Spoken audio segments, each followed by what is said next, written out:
You're listening to Behind the Shield, giving you 15 minutes of inspiration, triumphs, and more with the Salvation Army. I'm Captain Ken Chapman. I'm the Area Commander of the Salvation Army of Orange and Osceola counties, and we're coming to you today with our podcast to give you a little bit more of our story and our mission of what we do, because so many of you support us with the Red Kettle, dropping money in the Red Kettle or sending in checks. There are many foundations, the government agencies. We get a lot of support from a lot of different areas, and we think it's important for you to hear how that money is being used and how those resources are being spent. So one of the things that we do is we have a women and children shelter, and we help people who are in distress. We especially have tender hearts for our children. And we don't want a single child to have to be homeless or to live in a car or to be in an abusive situation. So we provide a women and children shelter with wraparound services. And one of those special people that have come through that is Leanna. And she's sitting right here with me. Leanna came to us as a single woman. And it's okay for me to say you were battling addiction. Yes, of course. She was separated from her children, had no job or place to stay, and when she arrived at the Salvation Army, her goals included continuing treatment for the addiction, ultimately getting clean, getting a job, and find a place to live and reunite with your children. Yes. So you worked with the Salvation Army case managers and our wonderful manager of the Women and Children Shelter, Janelle Peterson, and you were able to go from our emergency status into transitional program, and you obtained employment. You spend time with your children, you regain custody of your children, yes, and you found housing. Yes. You are thriving now. Yes. So before we get into this conversation, I want to remind our listeners, text GOOD to 24365. Text GOOD to 24365. You can get more information. So Leanna, talk to me about your story. Well, I was actually in a treatment center.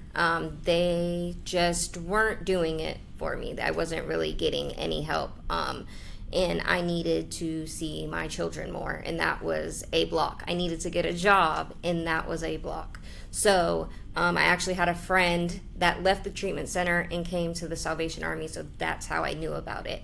I called down there on one of my breaks. I spoke with Miss Janelle. She said, yes, there was a bed open.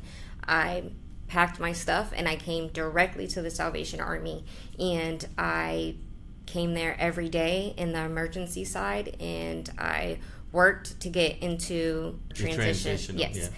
And within a couple of weeks of being there, I had a job. So when you came, would you say you were in a state of brokenness? Oh, absolutely. Hopelessness? Yes, there was. I went to the treatment center because I had nowhere to go. I had, just had my baby, and they took him on false claims, but that's a whole nother story.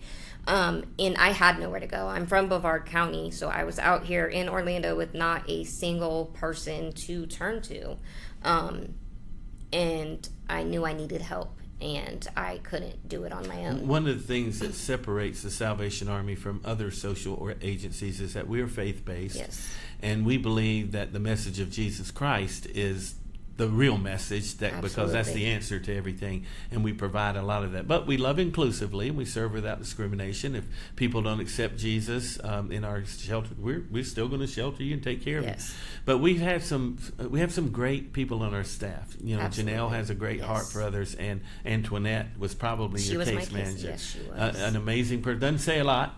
Right. But when she talks, you need to listen, right? Absolutely. And she means business. She means business. And if you didn't follow through with your plan of action, what happened then? You would not have services. You had to do what you needed to do, and that's like what helped molded me. Is I didn't have structure. I didn't have anything. I didn't have nothing to turn to. And at first, I was. Because Miss Antoinette, she's strict. She's about it. She gives you what to do, tells you what to do. All you have to do is do it. So it's important for our listeners to know that you don't just go to the shelter and park, right, and hang out. because then that makes us a toxic charity. So there are things you have to do to make your station in life better. So Antoinette helped you get the ID, the qualifications you needed to get a job. She helped you maintain that job. Yes. You had to show her your savings, that you were putting money aside. Get a bank account, do it the right way. Straightening out all the things about getting your children back. Yes. A lot of those things. See, people don't understand that recovery in that sense is so complicated. Mm-hmm. It's not just, okay, I'm going to quit my addiction and move on. No, there's a lot of adjustment you have to go through. You have to relearn everything. Was that painful? Oh, yeah, of course. But things that I did in addiction were more painful than, But at some point, together. You had to make a conscious decision in your spirit. Yes. This isn't working for me. I've got to try something new. Absolutely. How did the Salvation Army help you with that? I mean, I just rebuilded everything. They taught me everything that I didn't know, or that I forgot, or I just didn't care about. How to manage my finances, how to love again, how to be responsible. Well, first of all, you had to learn to adult. love yourself again. Absolutely. And when you lose your children and everything else, that's hard. Yeah. And those things are not easy. It's very painful. And it's difficult for our staff to have to go through, because they internalize that as well. Yes. But wow, when you see a success story where you made a decision, you were faithful to the program, you stuck to it, you did what you were required to do, and look at you now. Tell us where you are now compared to where you were a few months ago. I'm currently still in the same housing that I got from being faithful to the program and doing the things that I needed to do. I have been clean since January 6th of 2019. Congratulations. I have both of my children that are thriving. I have a middle daughter that I did open private adoption with. I have a wonderful relationship with her and her family. They live in Boston, but we still have a great relationship. I'm able to help my mother. I'm able to be a productive member of my society. How do you feel about yourself? Oh, amazing. Just, I feel very powerful. Do you have healthy relationships now? Yes. I have healthy relationships. I help others who are struggling with addiction, homelessness, anything that I can help, I will help with. So give us some advice, anyone who may be listening and they're where you were a few months ago, addicted, lost everything, hopeless, and they end up at the door of the Salvation Army. Talk to someone what they need to do, what that might feel like. Put all your walls down and accept the help that is there for you. There is help. It's not easy. It's easy to give up. It's hard to fight, but you have to fight, and it's the best fight that you will ever have.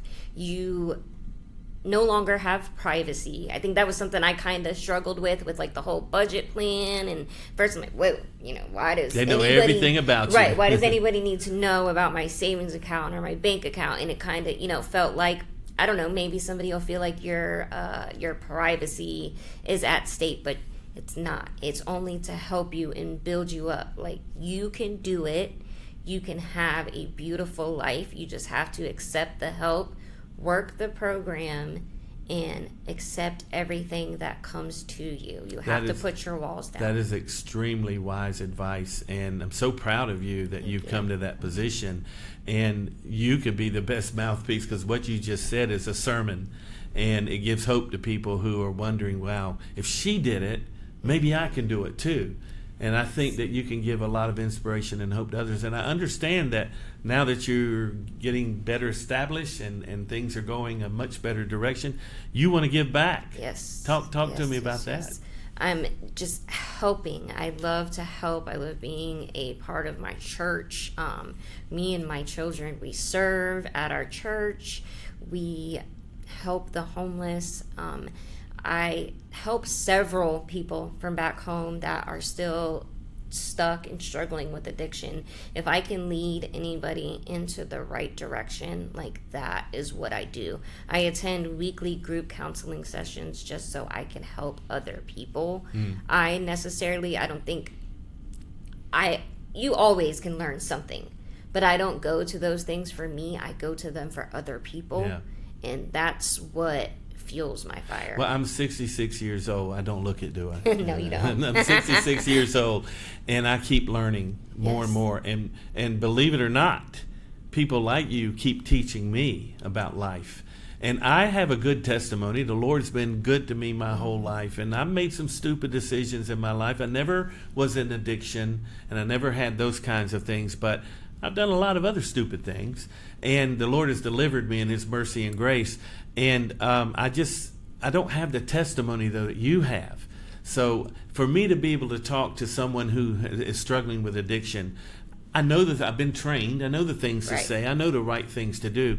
But it's so much more powerful when someone like you has been in the gutter and raised yourself up out of that, and now are trying to get other people out of that. Yes. What's your feeling on that? I mean, yeah, it's hard to connect with somebody and like being in treatment or just like outpatient treatments. It was always hard to connect to somebody that did not struggle with some type of addiction, because that person feels like you don't know what I'm going through. Well, it's like a Catholic priest, is going to counsel you in marriage, and he's never been married. Right. So how do you really talk about that? So you have credentials that I don't have. Exactly. And so we want to welcome you into our Salvation Army family to help others, because you can be much more effective, because you know what they're going to feel a month from now. Yes. You know what they're going to struggle through in the days to come, because you have actually gone through that. Yes. So I'm so proud of you for the recovery that you've made and the effort that you made, because it was really hard work. Really hard work. A lot of effort. Yes. And there were days that you probably... Oh, yeah. There was days I was like, I'm leaving. I'm not staying here no more. I can do this on my own. But I'm like, where are you going, Leanna? Like, where are you going to go? What are you going to do? Yeah. Just for everything that you learned and, are helping with, just to go right down the toilet, Right. So it's the best fight that you will ever fight. You are an amazing trophy of grace. We call it. Glory to God. He's the one and that the does spiritual connection you have with God now is healthy. Yes. And I think our listeners and our donors need to know that this is what they're given to. Yes. Building a life, one life at a time. Yes. But not only your life, but your children's lives were changed. Yes. and recovery that they went through. And they will break cycles that might be in your family in the future. So we are so proud of you. We're so glad you made your way to the door of the Salvation Army, because that is a safe haven. And we will continue to hold your hand and march along with you and be proud of you because of the great accomplishment that you've made for you and your family. You can text GOOD to 24365, GOOD 24365, and you can do some amazing things to help stories like Leanna and other people who have come to the doors of the Salvation Army.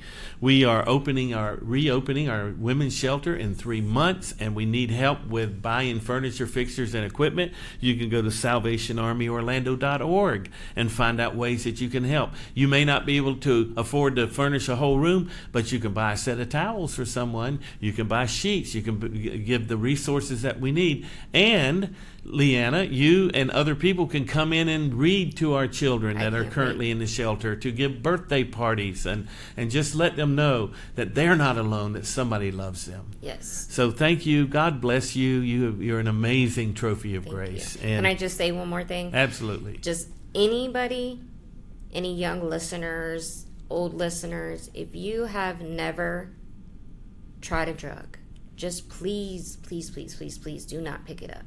You never know what type of addict you can be. You don't know what is in your blood. And that's all it takes is one time.